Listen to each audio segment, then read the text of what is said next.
atuh ye mama mah aya aturan wiridan zat salah sarbok kem geus cenah moal bisa calangap eta geus salah sarbok kem ngan siana ulah calangap mun sia calangap itu ge nuturkeun calangap sia eta lamun aya anjing coba ge mun aya anjing wow salah sarbok kem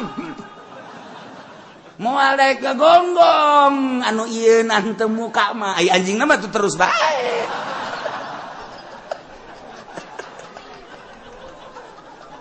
aduh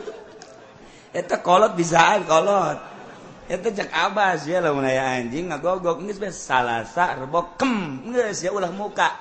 pokona mah moal ngagogok kajen kumaha ge bener urang mah nu moal ngagogok ai anjingna mah terus bae ngan make wirid heula atuh aya babacaana naon cenah babacaana a'udzubillahi minasyaitonir rajim bismillahirrahmanirrahim qala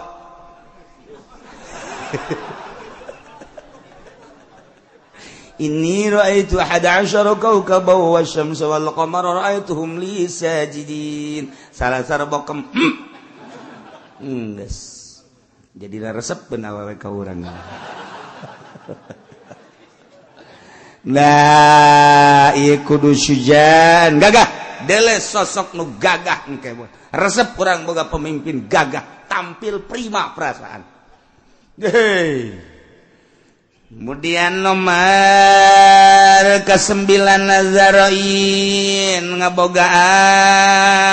pemikiran nu cemerlang yane. Yubdi ila siyasatir ra'ya wa tadbiril masalih dunyawiyah bisa utar atur dina politik jang kemakmuran rakyat jang ngurus tentang kemaslahatan urusan dunia nyana cemerlang dalam mensiasati kemakmuran jang rakyat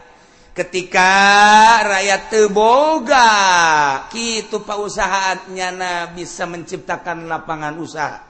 ketika masyarakat ieu kesulitan bertani nyana bisa membuka lahan pertanian ketika kesulitan tentang kitu kemiskinan nyana bisa membuka tentang kitu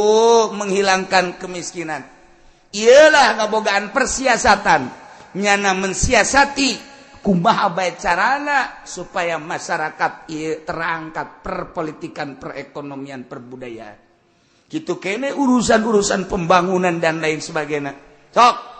ditenden ku nyana menteri perekonomian anu citu tenden ku nyana di samping nyana nu kudu boga wawasan ke arah seluruhna jadi lamun aya menteri nu salah nyana nu kudu negor pangti heulaana sebab nyana pemimpinna menteri pertanian nu kudu hebat menteri perikanan kudu nu hebat menteri perminyakan kudu nu hebat nu bisa diajak kerja sama jeung nyana nu dijual mah 100 nu dicokot 200 kudu bisa kerja sama ih bener teu si aing ngomong eta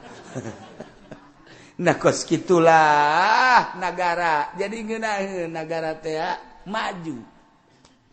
ngeunaheun ulah ngadagoan masyarakat lapor ka DPR lapor aya naon ye jalan di Pelakan Cau ulah datang ka kos kitu coba hayang nyaho duit ambalayah jasa coba dok laporan aya kemacetan di itu ulah datang ka demo ka DPR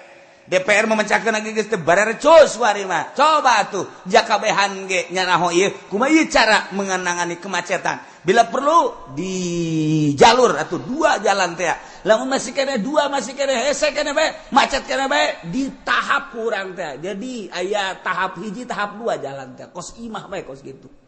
jadi kurang teh kitu disusun jalan handap ieu jalur jalan truk ieu paranti mobil angkot ieu paranti kos gitu jeung kula malah menjadi bupati bisa sih bener lain sombong aing bener saya mau bangun yang serikeun ka aing lamun endek ngabeberes negara karasa ku masyarakat ge jaheueuh ieu pamimpin urang